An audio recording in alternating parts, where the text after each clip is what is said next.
recording it because because for you who've paid to come on and join this workshop, obviously it's going to be available for 48 hours for you after the event. That's starting tomorrow. That'll be tomorrow. It'll come up online for 48 hours. It takes a little while to load up. So that's that for you. We have got the Q&A at the end, and I will be asking you to sort of submit your questions as you go along, but I won't be answering them as I go along. This is going to be a straightforward, we might stop in the middle, but I doubt it. It'll be a straightforward, straight through 1 hour, all about ADHD, and then we'll take your questions at the end. So ADHD, the reason I'm talking about ADHD today is because I'm unusual in as much as I'm not only I not only run consultancy for special education needs and disability and neurological diversities, but I'm also a person who is diagnosed with severe ADHD. Now, there's usually two types of people: those who have the condition and those professionals who are qualified to talk about and work with the condition. I am both. I am fully qualified to work with these conditions, and I have ADHD. And not only do I have ADHD, I have severe ADHD. So my ADHD is really the top end. There's if you thought about a line graph, so my ADHD goes all across the top. I tick every box all the way across the top. So the fascinating thing for me is that that doesn't seem to have had any negative impact on my life.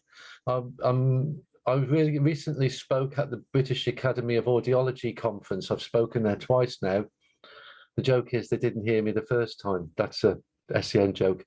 I've recently spoken at the British Academy of Audiology conference, and a woman came up to me in the chill out room afterwards and said to me, "It was so lovely hearing you talk about ADHD."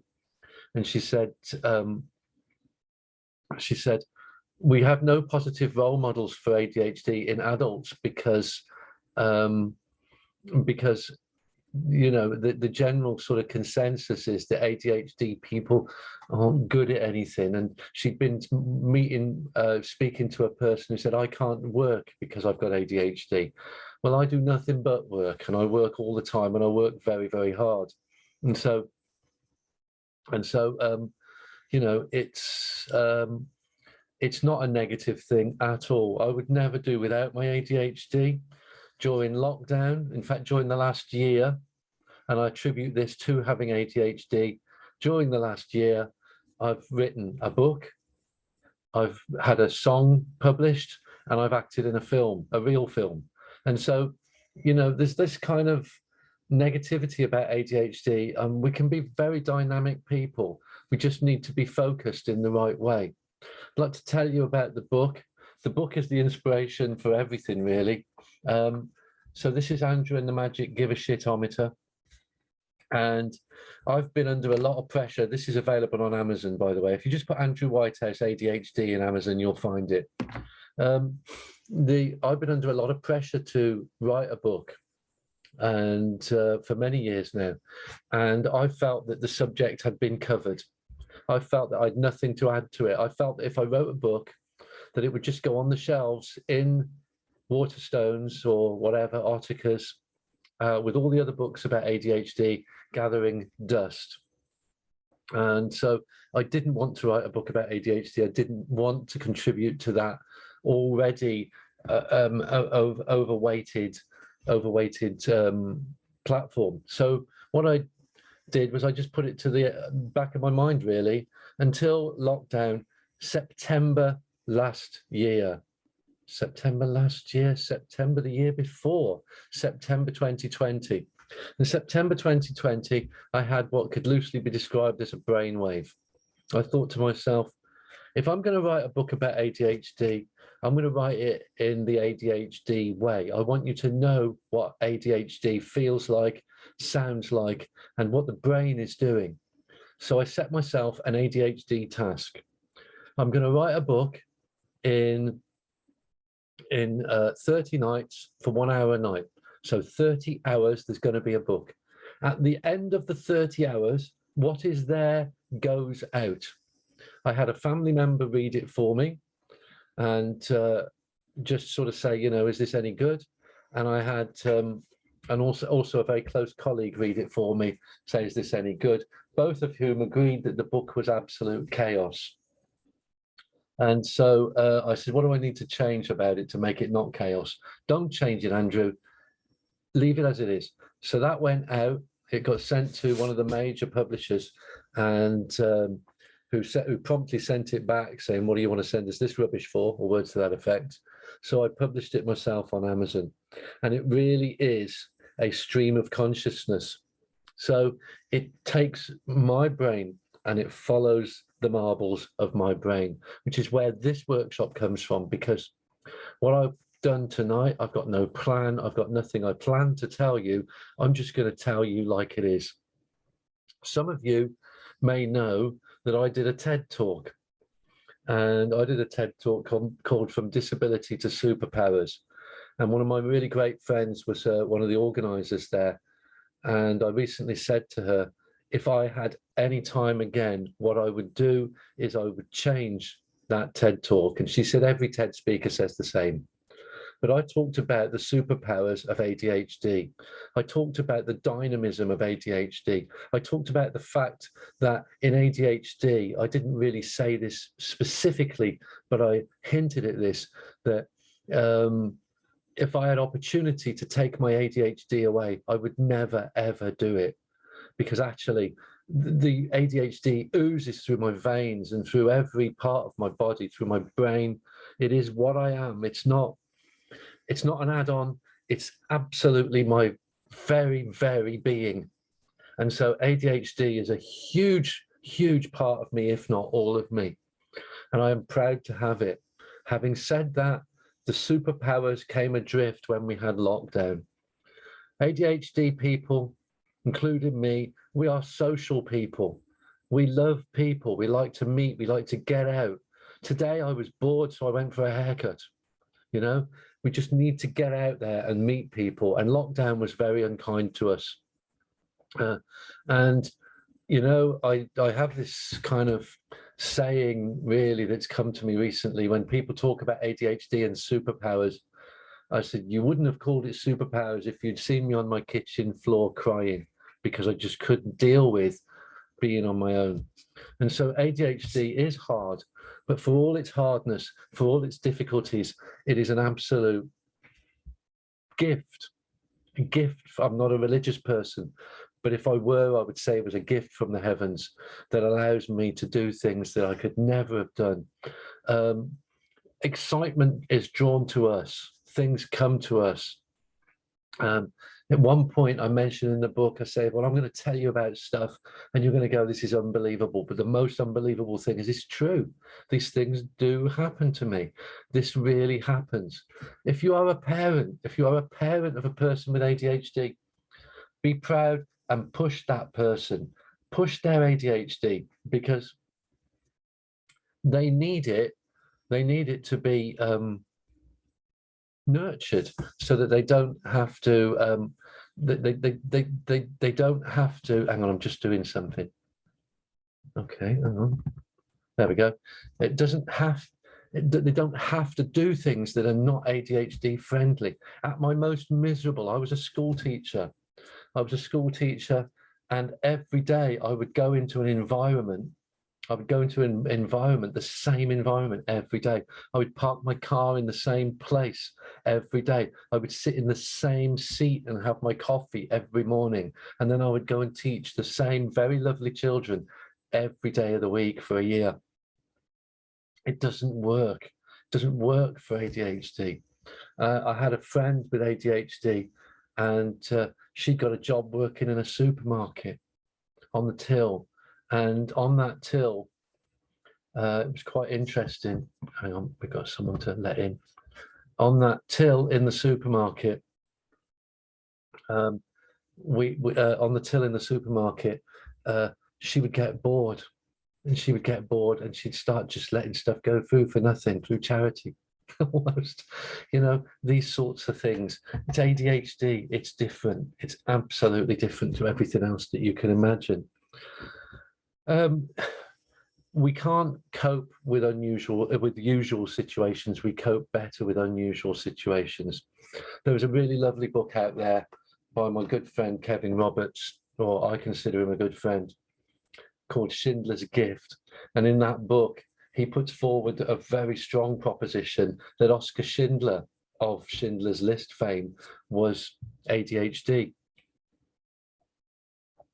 And yeah, when you read it, you can agree with it. Oskar Schindler put his life on the line on a daily basis to save those people in his care, and saved, I think, 3,000 Jewish lives in the Holocaust.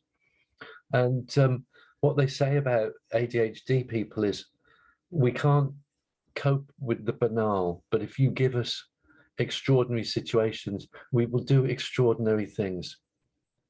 And so, thinking about it like that, it's excitement we crave. I'm not talking about excitement necessarily skiing down slopes or jumping out of airplanes with parachutes or that sort of thing. I'm talking about the kind of excitement that, running a business or taking risks or going above and beyond to achieve something. So just before Christmas, I was given 3 days work. The first day was work in Nottingham. The second day, the work was in Whitby, up north Yorkshire. And the third day was in Bristol. And people were going, "You're crazy, Andrew. You can't go Nottingham, Whitby, Bristol in 3 days. It'll kill you." And you know what? All I could see was, I was going, the benefits of this are great. We're going to reach the people that need the information that I need to give to them. I'm going to make a little bit of extra Christmas money, and I'm going to be tired on the Friday. Big deal. But that we just take risks. And there's another book. In fact, I think it's another one of Kevin's out there. It's called Movers, Dreamers, and Risk Takers. And that's what we are. When I look at the television, when I look at when I look at famous people, and I look at so many people out there that are just oozing ADHD, and they're people that we love. I would bet my last 50 pence that John Lennon had ADHD. Absolutely, hands down, wouldn't. What about Robin Williams? Bless him. Tragic Robin Williams, but he oozed ADHD like so many, and that's that's the thing that I want you to hold on to. If you're an educator, I want you looking at these children with ADHD and go, how can I thrill that person? How can I excite that person? How can I boost that person into hyperspace? How can I do that? How can I make them feel magical? For me, I've got a picture of me on my bedroom wall, standing with my mother, 14, 15 years old, gangly and skinny, my flies undone, for real. I've got my flies undone, and I'm standing in this picture next to my mum with my hands in my pockets and my eyes closed. And I call it the Gregory's Girl picture. And I look at that and I thought, my goodness me, how confused I was. How different I felt from everybody else, how unusual I felt in my circumstances and amongst my peers. And I really, really did. And it's, I thought there was something wrong with me. I thought that I couldn't concentrate in the classroom because I was rubbish. I thought I couldn't concentrate in the classroom because there was something about me that couldn't concentrate on what they were telling me. And, and that everyone else was getting it. And yeah, maybe everyone else was getting it. But I tell you this, it wasn't ADHD friendly. Well, nothing was. It was the 60s and the 70s. Yes, I'm that old. And Nothing was ADHD friendly. Nothing was autism friendly, you know. And so now what happens? I tell you what happens. We give children less, you know, more breaks. I go into schools, I do observations in schools, and I watch as these little young people have their timeout card and they hold it up and they're allowed to go and walk up and down the corridor, and they're allowed to walk up and down the corridor for a little bit and come back into the class and get it out of their system. This is what it needs to be. You know, they're not expected to sit down for an hour now because they can't sit down for an hour. If you know me, you'll know that I talk about the attention span in ADHD, and I'll share it with you now. The attention span in ADHD is your age plus a minute, take away a third. That's only up to the age of 16. So approximately 11, 12 minutes is the maximum you'll get out of someone with ADHD. Or is it? Okay, you want to know how to make a person with ADHD concentrate longer? Make it interesting. Make it interesting. There is no excuse as to why I've called this Andrew and the Magic Give a Shitometer, because I talk about the Give a Shitometer. Okay, if you want to talk to me about something interesting like ADHD, you want to talk to me about ADHD, I tell you what, yeah, you you will keep my attention for hours and hours and hours. I will be able to talk to you day and night about ADHD. I can do that stuff, right? But yeah, if you want to talk to me about changing electricity supplier, good luck, brothers and sisters, because I'm just not going to engage with you. And so making it interesting is hugely, hugely important for people with ADHD or ADHD people as we're moving towards. And so the Give a Shitometer, making it interesting, looking at those sensory needs. Yeah. If you could see me now, if you could see me from the waist down, not only would you know my secret that I am wearing pajama bottoms, but secondly, yeah, my legs are shaking, my hands are doing this. Yeah. We need that escape. We need that stuff. But you know what? If the world was a village, the ADHD people would be the people staying up all night protecting the village. The ADHD people, would be the ones making sure that every snap of a twig was investigated and that every person that came through was seen before getting in. That's the way it is. And of course, if we were to take that further, the whole place will have been designed by dyslexic architects, and all your research and medicine will have been dealt with by autistic people. But nonetheless, ADHD, it is necessary, it's needed. Other favorite ADHD characters I'm going to share with you: Saul Goodman from Better Call Saul, he's a particular favorite of mine, and Captain Kirk.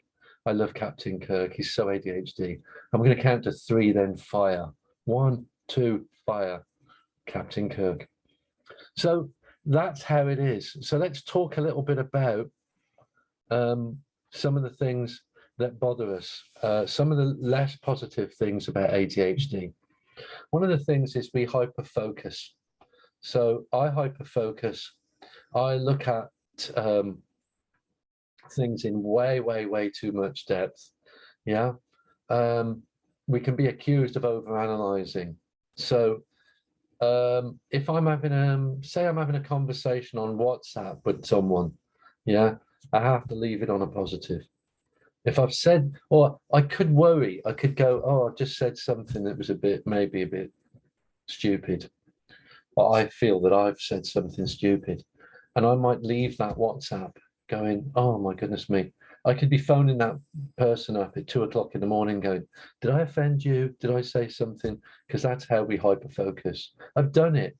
I have a colleague who I've rang incessantly because I thought I'd said something to offend her, because we hyperfocus and we overanalyze these things. And that causes us to feel really anxious. And so I want to talk about school, and I want to talk about anxious, and I want to talk about challenging. I, as a person, do not believe in challenging behavior. I just don't. When I was at school, they hit you with sticks. They called it getting the cane. They'd hit you with a stick, or they'd take a slipper and hit you on the bottom with it for your challenging behavior, for your naughtiness.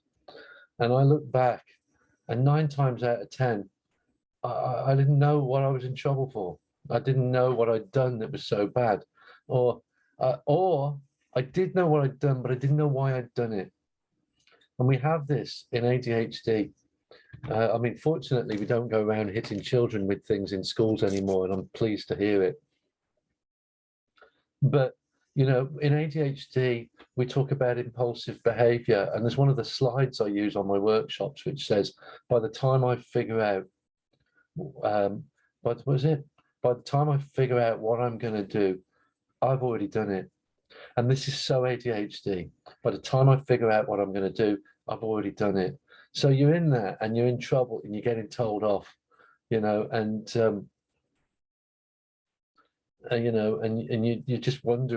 you're just wondering, why did I do that? I don't even know why I did it. I don't know what that was all about. And so, it's a really, because it's impulsive behavior, but impulsive behavior can be a positive as well. And so, another great example of impulsive behavior being a positive, I'm going to give my age away here, but great sporting heroes, where would Muhammad Ali be without his impulsive behavior? You're going to get beaten up in a boxing ring if you don't have impulsive behavior. Or where would George Best have been without his impulsive behavior? Or where would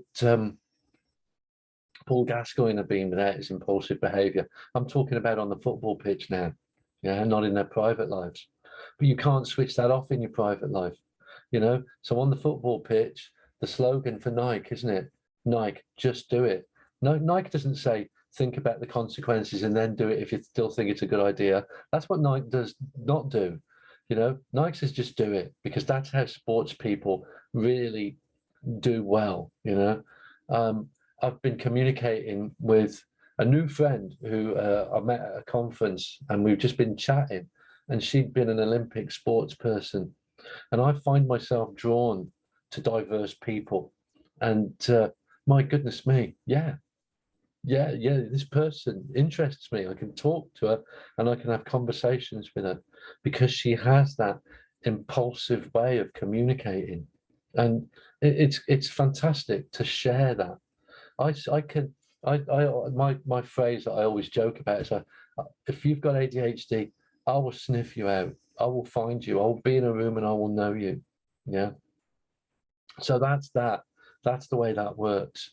But that impulsive behavior has its downside. So again, I don't know who here knows me and who doesn't know me, but I will tell you this. Impulsive behavior, it doesn't switch off, as neither does the hyperactivity. Look at me now. It's 7:30 at night, 7:25 at night. I should be winding down, but no, I choose to run a webinar. And so, we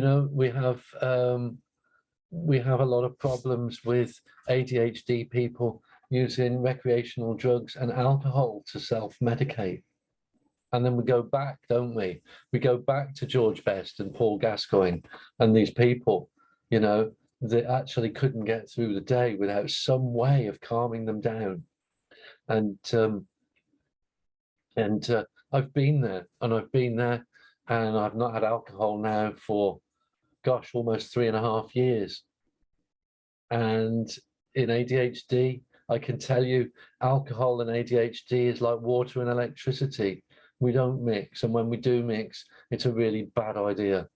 It's a really poor idea. So that's ADHD.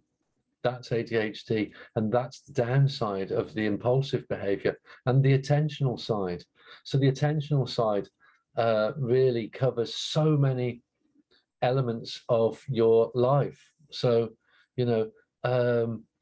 it's quite interesting because I'm quite deaf, so I wear hearing aids, and people think I'm listening intensely and I'm taking everything in, and I'm trying to. But the reason I'm so close and I look like this is because I don't hear well. But in actual fact, we just don't process this stuff as well as other people. And we have got that give a shitometer going on. Yeah, got that give a shitometer thing going on where we only process the information that we think is important. And when I think something's important, I will follow it through to the nth degree. I really, really will. And so, um, when we look at that, we need to then consider the things that I don't feel are important, or I know are important, but I still can't process them because they just don't feel important. And so when I look at that and when I talk about this stuff,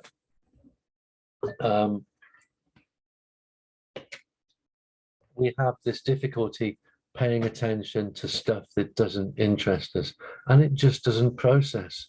It just doesn't process. So I know what I'm interested in. I'm interested in ADHD, autism. I'm interested in the things around my job. I'm interested in records. I love records. I collected records now since I was a child. So good record collection. I'm interested in soul music and the Beatles and things like that. And I can do all that stuff. But the important stuff, like remembering what I need to get from the supermarket, forget it. Forget it, because I just can't do it. I can't take that information in. Things happen to me and stuff just gets pushed away to the side. If you're on Instagram, there's some really great, really truly great Instagram sites about ADHD, and they're really important things, that we struggle with. So, for example, you might get a saying like, I woke up in the morning and I remembered that the most important thing in the world was to email my mum when I get up, which I promptly forgot to do. That's us. That's how we do it. Right, we've got somebody here, Sharon Smith. Yeah, my son is only interested in rugby, but I've given up on, what was it? I've given up on how many times he's lost his door key or his bank card. Yeah, I'm with it. I'm with it. Yeah, yeah, I'm on it. I travelled to Wolverhampton and I remember to take my bass guitar, but not my toothbrush. So it's just one of those things. I promised myself I wouldn't get sidetracked, but we are halfway through, and I wonder if it might give you a little break if we wanted to do a few Q&As. Just won't do many, but if has anyone got anything they want to cover? Has anyone got anything they want to talk about? Because you can. Maybe I'll sort of run it for a few more minutes again, and then you put some stuff up and we can talk about it. Rugby's a good example, isn't it? Because rugby's so physical. It was so physical, and there is that sort of need for that sensory side of us to be satisfied in ADHD. To get knocked over, to get pushed about, or to be the person doing the knocking over. I love it. I absolutely love it. I used to, as a young man, I used to play in a group, and one of my favorite things was if we didn't have a good audience, to jump in the audience and start something going, and then get back on stage and carry on. We love the physicality. We're very, very physical people. I was asked about how processing works in ADHD, and I thought I'd like to share that with you because in processing we do process differently to neurotypical people. So, for example,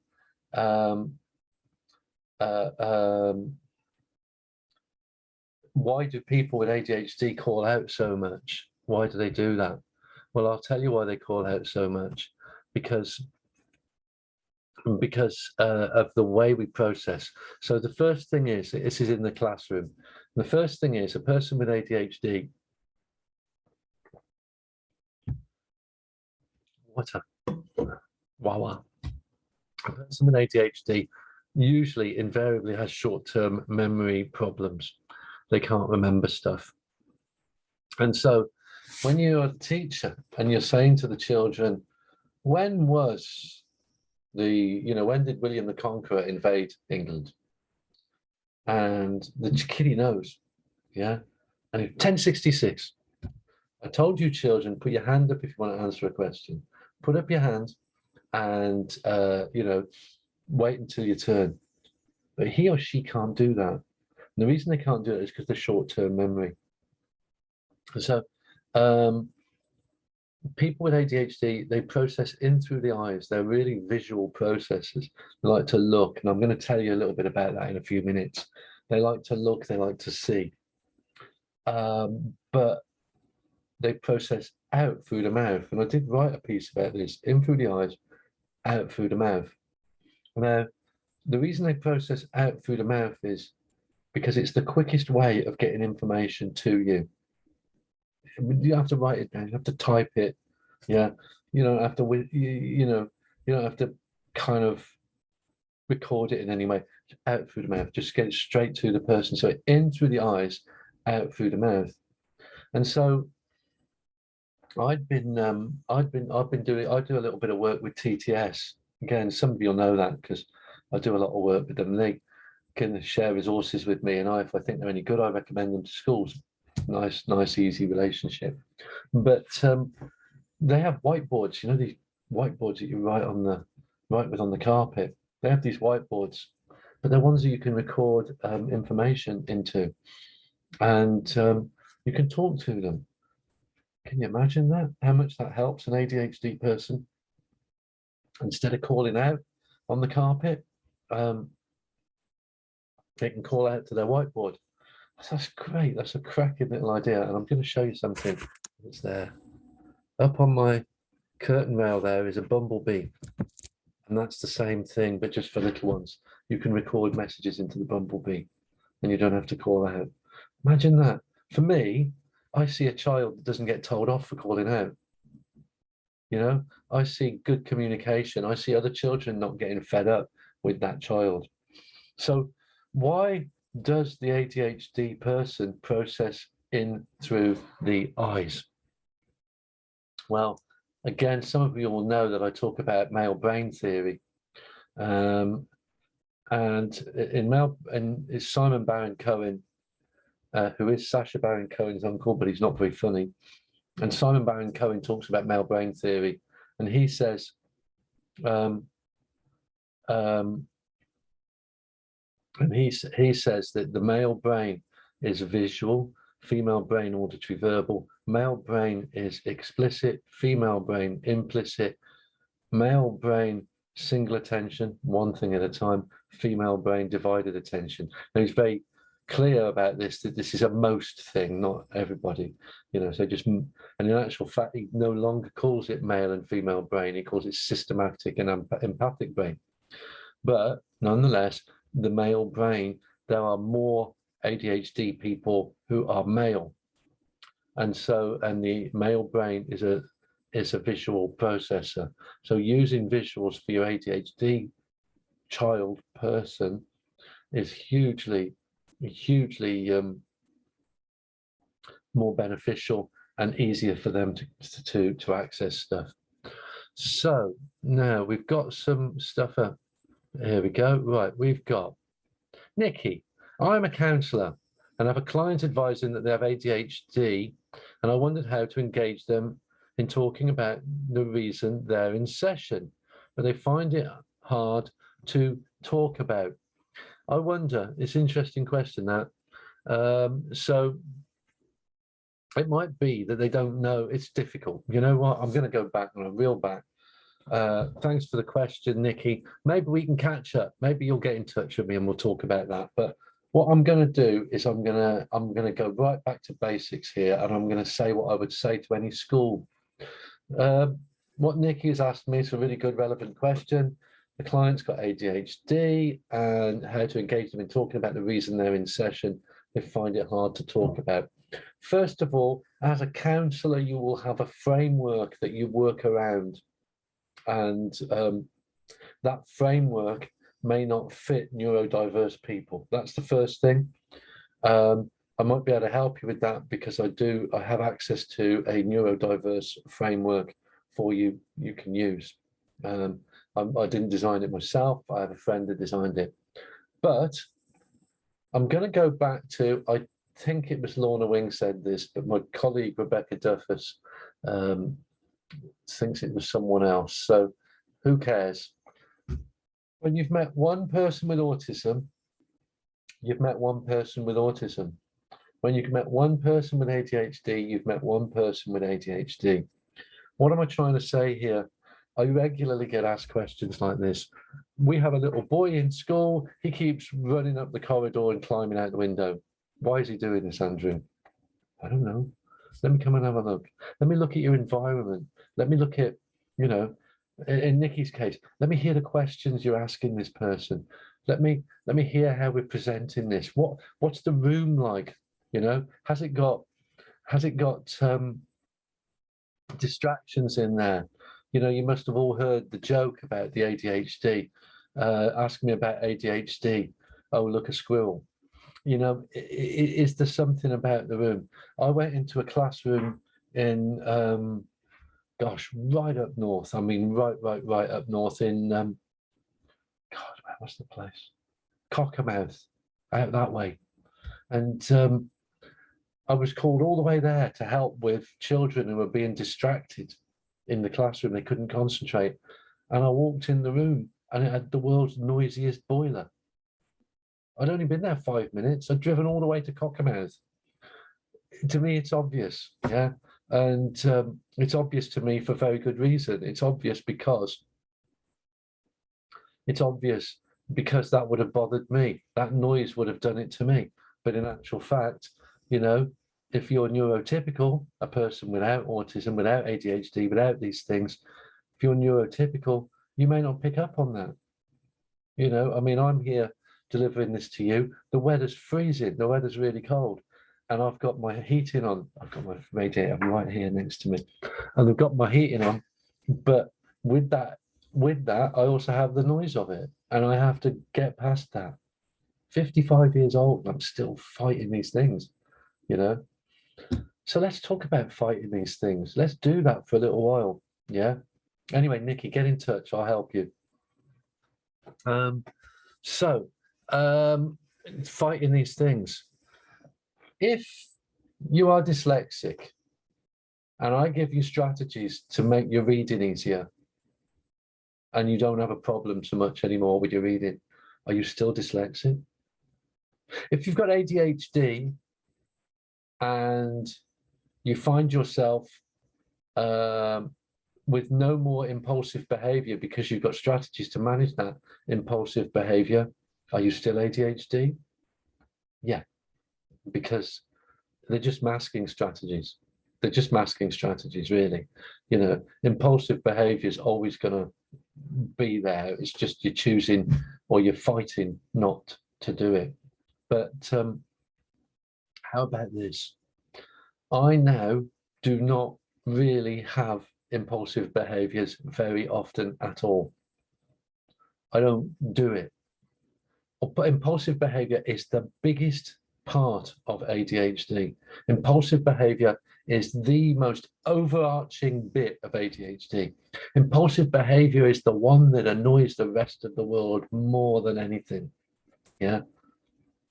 And I don't really have that problem, but it's the biggest bit of ADHD. So how have I done that? How could you do that with your children? How could you do that with the children you work with? If you're in the workplace, how do you do that in the workplace? It's all about practice. It's all about practice. And I'm trying to use different examples to the ones that are in the book.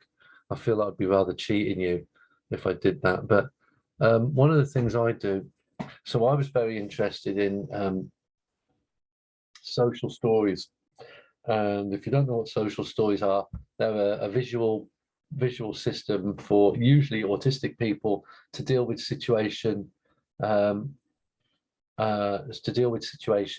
are, I'm going to come to this question in a moment, to deal with situations that are unfamiliar to you. And I thought, you know what, I like these, but I had a different thing, which I call visual stories, which are, they're a system of 4 sentences, and we'll do a workshop on it. I can't do it all here now. We'll do a workshop on it. They're a system of 4 sentences, and they're specifically for autism. But you know what? They help with ADHD. If you find yourself going out into a strange environment and you think, okay, I don't know how I'm going to deal with this night. And somebody said, gives you 4 things to remember. Yeah, and you practice those 4 things over and over again. Things not to do when you go out, or things to do when you go out. You know, be polite to people, offer to buy people a drink. You know, or whatever it is. I'm kind of not having good ideas here at the moment, but if you've got that, you will learn it. You will learn it. One of the ones, you know, if you know someone's in, this is a better one. If you know someone's in the white rage and they're going to go out and they're going to get into an argument with someone, and you know it's going to happen, just say to them, what are you going to do now? Like, just stop them. But if it doesn't, yeah, afterwards they'll remember that and they'll go, what was I going to do? What should I have done? Or maybe, and this is after everything's calmed down, maybe once everything's calmed down, go up to that person and say, what should you have done? Just what should you have done? This is really helpful ADHD practice. Now, I've done that to myself. I've taught myself that. What should you have done? What are you going to do now, Andrew? And to the point where I've become so placid with life that it's just unbelievable, really, that I just don't do these things. But it takes years and years and years. What are you going to do now, Andrew? Or afterwards? What should you have done, Andrew?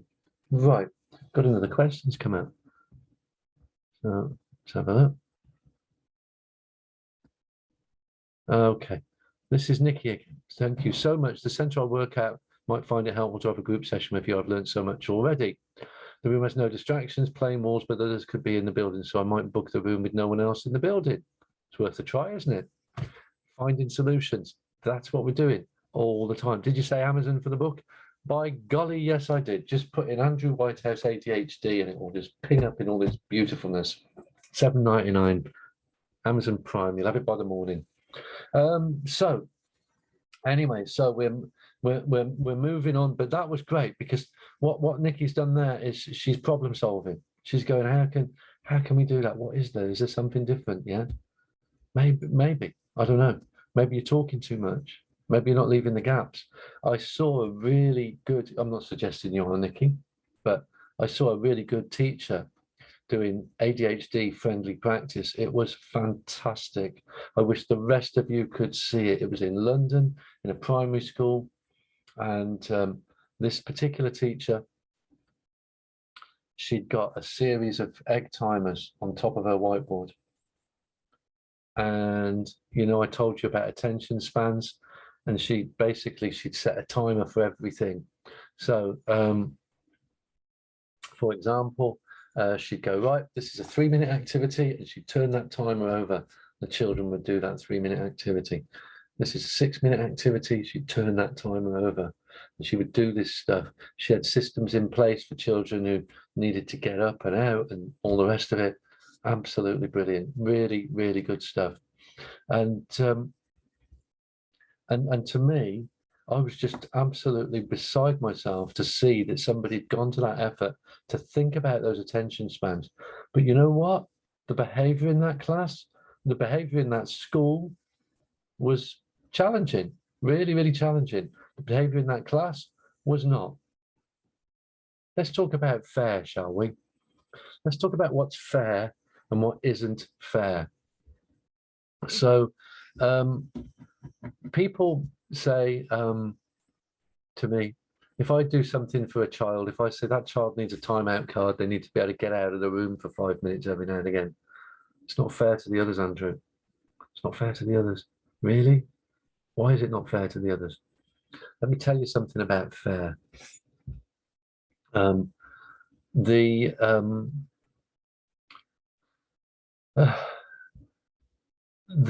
when we talk about equality and the Equality Act, or I know we've got delegates from Ireland here, just equality in itself, we talk about equality. That suggests that everything's the same for everybody. This is not the case.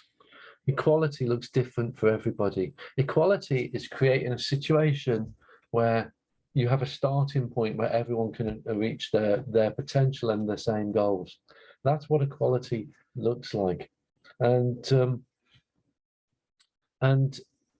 when I'm in a learning environment and I say, you know, we need to do this for this child, we need to do that for that child, and people question me on that, I always say the same thing. Equality looks different for everybody. Yeah. And ADHD is an invisible disorder. It's an invisible condition. I was speaking at a conference. I was the lead lecturer. I was the keynote speaker at a massive, massive conference. And it was a massive conference, and I had no way of knowing how I was going to deal with the big luncheon afterwards. It was a dinner and a dance in a big, impressive venue. And I had no idea how I was going to cope with this big thing at the end. And so I did speak to somebody, and I said, look, I spoke to the organizer, and I said, look, I'm not very good at these things. And they very kindly left the vehicle outside the venue all night, so that basically I could go downstairs and go back to my hotel at any point I wanted. It was just sitting there right by the door for me. But that's above and beyond inclusion, isn't it? But in actual fact, you know, it worked for me. I was out of there by about 8:30, to be honest. I think I had my dinner and ran. So, right, let's go to look at some more chat stuff. So, okay, we've got one from Clark here. My son struggles with anger every time he becomes anxious. Do you have coping mechanisms for him? Yes, I do, Clark. And it's a good question. And it's not an easy answer. But what's making him angry? Take it out of the equation. Take whatever is making him angry out of the equation. Yeah. What's causing the anger? Is he coming in hungry? You know, have a biscuit. That's not a joke, because in actual fact, we've heard of the term hangry, hungry and angry together. But in actual fact, that is, oh God, it's caused by the chemical neuropeptide Y in the brain when you are hungry. The chemical is released to make you angry, to force you to find something to eat. Just look at babies. When babies scream and scream and scream in hunger, and then you put the breast in their mouth, or you put the bottle in their mouth, and within seconds they're fine again. Neuropeptide Y. So it could be that. It could be something you're doing. It could be that, you know, maybe, and I don't know you, and I don't know what's going on, but maybe when that child is coming in, when your son comes in, you know, and you're trying to talk to him, how was your day at school? Where was he?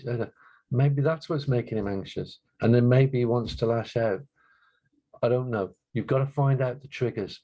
So behavior management is not an effective system. An effective system is finding out what causes the behavior issues. You will never, ever win over behavior management, but you can circumnavigate situations. You can do these things, you know. And so that's my answer to that. What the answer is, the actual specifics, I don't know. And again, could be anything. It could be a sensory thing, could be noise, could be the people around him. It could be absolutely anything. But once you've found that out, maybe you can talk to him what makes you angry, instead of what can I do to stop you being angry. So that's quite a nice question, that. This is Christine. I'm a special needs coordinator and my husband has ADHD. I'm passionate about promoting the positives of having ADHD. Can you recommend where I can signpost my families to see the diagnosis in a positive light? I appreciate the challenges, but there are so many wonderful traits that it can generate. Honestly, Christine, I'm doing my best here, and I talk about ADHD and I talk about the success of ADHD. Even my ADHD brothers and sisters out there in the world don't seem to put out a good message a lot of the time. But and anything I can grab hold of that is a positive message about ADHD, I grab hold of it with both hands. And I think I know you, Christine, if you are who I think you are. And I kind of go, we're not bad people. We're not, we're not we're not here to upset or annoy people. We're just here to get through life as we can and do it our way, if you like. And that's the satisfying way of doing things. I like to think that my difficulties with ADHD in my life, in my past, have turned me into a kind person, a sharing person, a giving person. I would like to think so. Maybe I'm not. Maybe the people around me would say that I'm not. But, what I am is a person. And I'm a person that just happens to have a neurological disorder. But it doesn't alter that fact that actually, it's almost like I'm trying to say, Christine, you shouldn't even have to ask that question. There shouldn't be a question. The question is, how do we help people? How do we support people? How do we do this, that, or the other? Not how can we make them, look less or look more palatable to the rest of the world. But that seems to be the issue. And that really, really does seem to be the sort of issue that we're facing all of the time. So, the only thing I will say is the best role model thing that I've come across in a long time is the Oscar Schindler book. And it's called The Schindler's Gift by Kevin Roberts. Would also like to add to this that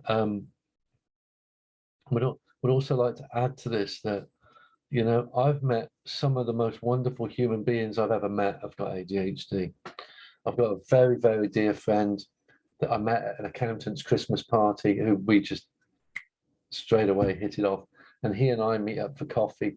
We used to meet up for coffee. We used to meet up for breakfast. We would start talking, and we'd still be in the cafe at 3:30 having afternoon coffee, but we would talk about everything, and we always had big plans, and it was great fun. I was in a school talking to a child, and he must have been 11. He was either 11 or 12. It's fascinating. So this young man, had more insight than anyone I could imagine. He was just the most insightful human being. 11, 12 years old, talking to a 55-year-old man. And I was just talking to him about his ADHD. That was my brief. Go and talk to him about it. I said, are you medicated? He says, no. He said, are you? I said, no, but I'm thinking about it. And I still have not been medicated. And I'm still thinking about it. I'm neither pro nor anti-medication. It works for some people, doesn't for others. But I said, I'm thinking about it. He said, why are you doing that? And I said, well, just to sort of tone it all down a little bit. He said, but your ADHD, this is him talking to me. He said, your ADHD is your identity. He said, why would you want to get rid of your identity with drugs? And I thought, my God, is this young man for real? Is he really saying this stuff? So I agree. I totally agree with you, Christine. So you've moved on a bit, but the line you said was so many wonderful personal traits that it can generate. Absolutely. That boy would never have been like that without the life experiences that he'd had with ADHD. Do people with ADHD often have other needs diagnoses? For example, the student in my class has ADHD and dyslexia. He is doing well with the correct support and differentiation, just wondering for future students, classes, years, what to continue looking out for in order to support them. And that is Anya. I hope I've said that correct. I think Anya comes on my Education Elephant workshops. But anyway, Anya, yes, yes, and yes. So we're talking about comorbidity, the existence of two or more conditions together. And we're talking about comorbidity, and ADHD is one of the most comorbid conditions you can get. Interestingly, you talked about dyslexia. 50% of people with ADHD are dyslexic. 25% of people with ADHD are autistic. I have auditory processing disorder with my ADHD. There are people with motor disorders, such as dyspraxia, motor neurological disorders. There are, anxiety disorders, and other mental health conditions. And so, in fact, I would say only 31% of people with ADHD have got pure ADHD. It's the figures that I've got. You may have different figures. Only 31% of people with ADHD have got pure ADHD. And the other 69% have got something as well. So in actual fact, it is a rarer situation to have no other conditions. You're more likely with ADHD to have something else as well. And as I say, mine is auditory processing disorder. So, so just looking down there. Do be looking out for stuff, and do, even if you've got just a diagnosis of ADHD in front of you, look beyond that. Please do. So we're coming up to 8 o'clock. And so what I'm going to do is I'm going to ask, I hope you've enjoyed this workshop. I'm going to put it on YouTube, and I'm going to make it available till, I suppose, let's make it available until sort of Sunday evening, let's do that. And I will send you the YouTube links. And if you'd be kind enough just to not share them, just have them for yourself, or what am I saying? If you've got a family member wants to sit and watch it, yes, sit and watch it. So but I will be taking it down on Sunday night. So so do enjoy it, do watch it again, do show it your family and friends, and thank you for coming along. Have we got any more questions that anyone would like to ask that you could type into the chat that I can help you with? Because I did say we put the question and answers in at the end. We've done the question and answers going through. I hope you've enjoyed the workshop. I really do hope you've enjoyed the workshop. On the 14th of February, Valentine's Day, we've got, I'm doing one on autism, which will be being advertised on email tomorrow and various other platforms. So you'll be able to see that. But yeah, if you would, if you'd like to get along, and if you're planning a night of love on Valentine's, obviously the workshop will be up for 48 hours afterwards. Nikia said, learned some new things about ADHD. Thank you for the offer, and I'll speak to the others about a workshop webinar. Thank you. Okay. Thank you to you all. I'm just, here we go. My son has a very addictive personality. Any ideas on how I can help him combat these? This is from Sharon. And so addictive personality, we might call that obsessive. or special interests, or whatever we want to, we tend to use the terminology special interests now. Special interest is usually more associated with autism and obsessive compulsive disorder. Having said that, I can assure you it is an integral part of ADHD as well. So what I'm doing, on how you combat these, well, ask yourself firstly, do you need to combat these? So for example, if that is a positive special interest, then why would you want to take it out of the picture? If it's a negative one, can we find positives within? Can we redirect? If it's about when this could be anything. If it's about when they, if it's about when they discuss something. So if that child is absolutely obsessed with Pokemon and they want to talk about Pokemon all the time, everywhere they go, could we build in social stories to say, when it's okay to talk about Pokemon and when it's not okay to talk about Pokemon? That would be, again, helpful. So it depends which road you're going around, but yeah, addictive personality, it comes with the territory. It really, really does come with the territory, and we phase in and out from different things that we're addicted to as well. But yeah, I would go down the social stories route. I'm going to be hopefully running a social stories workshop or visual stories workshop on one of these events coming up. So I hope that helps. Right. Do you offer a workshop, any workshop or one-to-one that involves the children? We have allowed our son to listen to some tonight and he's found you extremely reassuring and would like to talk to you more.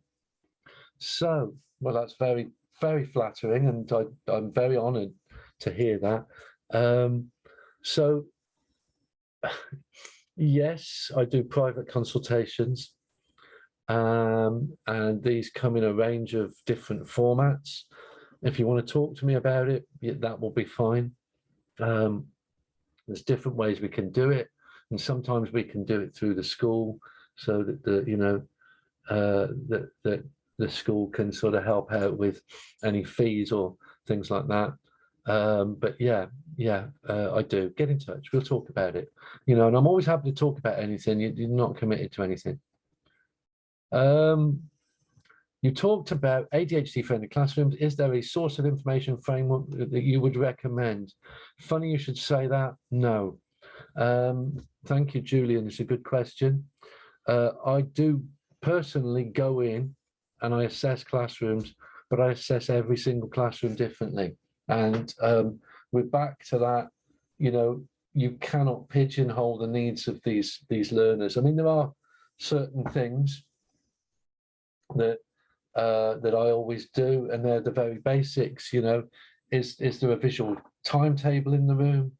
Is there are they facing a corridor with a window where they're seeing people walking back and forth all the time? Is the music being played in the classroom? Is the teacher talking too much? We know that these children are not as auditory verbal as some others. It's looking at all the different sort of scenarios. Where are they seated? Are they visually distractible or auditory distractible? That would impact on seating. If they're visually distractible, sit them near the front. If they're auditorily distractible, sit them near the back. Julian, I'm very happy to talk to you about it. You can be in touch and we can have a conversation. But as for a framework, I've constantly tried to put one together, but there isn't a one size fits all. That's the problem. I did put some do's and don'ts on ADHD, I'm sure, on my website. If you go to my website, andrewwhitehouse.co.uk, and I think it comes under blogs or news or something like that, have a little dig about ADHD friendly practice. There's some stuff on there somewhere. I'll have a little dig about myself, see if I can find it for you. Do we have any more questions? Has anyone got some more stuff they'd like to talk about? Will do, thank you. Good. Anyone want to discuss anything with me? I'm in no hurry to get off. I'm quite happy to. Does anyone appreciate the fact I had a haircut for you guys today? That's kind of nice, isn't it? Thought I'd. I'm running more. I'm trying to think. So what I'm trying to think, I initially thought weekly, and I thought that's a bit much. So I thought fortnightly. We could do some more. This one's been just for fun, really. It's not just for fun. I'll tell you who it's for. Who was it? Yeah, it's for Clark. It's for people like Clark. If you're out there, Clark, because it's for people who really want to see ADHD in a positive light, you know. And I wanted to just spread the love out there, and you know, and just look up here. Oh no, I can't get in. But yeah, for people, you know, for those people who just want to know a bit about ADHD and know that we're okay, us ADHD folk, and we won't bite, you know, and just know that our way of doing things is slightly different to yours, maybe, but you know, we're humans just like everybody else, and we just do these slightly different things. So thank you so much for attending. As I say, this one's slightly different. The next ones I'm going to be putting out are going to be more structured, and they're going to be more, you know, so we'll do another ADHD one, but let's look at the nuts and bolts of ADHD. Let's not make it about me. Let's make it about ADHD and inclusion. Let's look at autism and inclusion. Let's look at dyslexia and inclusion, and let's look at pathological demand avoidance and inclusion. I've been very encouraged by this. Please feel free to send me any feedback via email. I'd love to hear your thoughts. And I wish you a really fantastic and peaceful new year. And I wish you well with your encounters in the wonderful world of ADHD. Look after yourselves, my friends, and I'll speak to you very soon. Many thanks to you as well, Jane. Take care. Oh, how did you feel doing your hobbies when you were younger? Loved them. Still love my hobbies now. My happy place, my absolute happy place. And I had many, you know, Lego, Action Man, guitars as I got older. Guitars continued as I got older.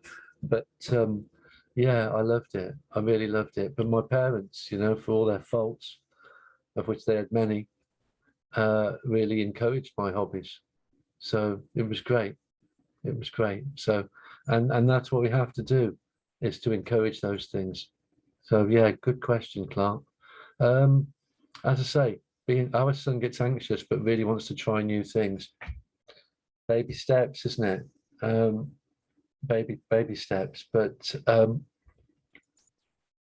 think we all get anxious, don't we? But you know, that want to try new things. Maybe you could talk to him about sort of how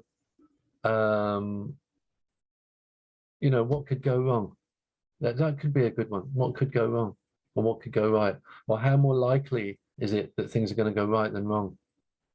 Yeah, you know, I understand that he gets anxious. I get anxious about all sorts of things. You know, even now. Thanks, Nikki. You like the hair. Even now, I get anxious about stuff. You know, I did a TED talk that was really outside my comfort zone. I have no problem with public speaking, but I had massive problem with public speaking to a script. That was different again for me. So, right, I'm gonna. Anything else? Let's. I tell you, Nikki, it's good that I've got hair at my age. I did well with that. Thank you, Clark. Thank you, everybody. Thank you so much for coming along and making this successful. I feel really good about the way it's gone. You take care, friends, and I'll speak to you another time. Good night. Bye-bye.